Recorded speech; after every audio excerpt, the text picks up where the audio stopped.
Doctor مختار احمد انصاری ہندوستان کے عظیم مجاہد آزادی تھے۔ وہ انڈین نیشنل کانگریس کے صدر بھی رہے۔ کئی مرتبہ سیکریٹری جنرل کے طور پر انہوں نے کانگریس میں خدمات انجام دی۔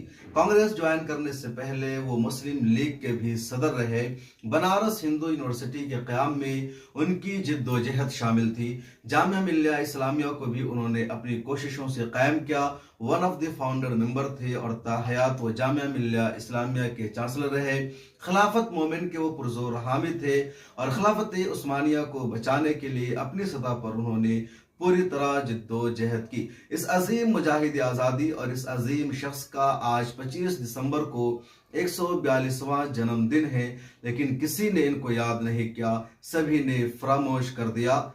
25 دسمبر 1880 میں اتر پردیش کے گاؤں میں ان کی ولادت ہوئی اور 10 مئی 1936 میں ہارٹ اٹیک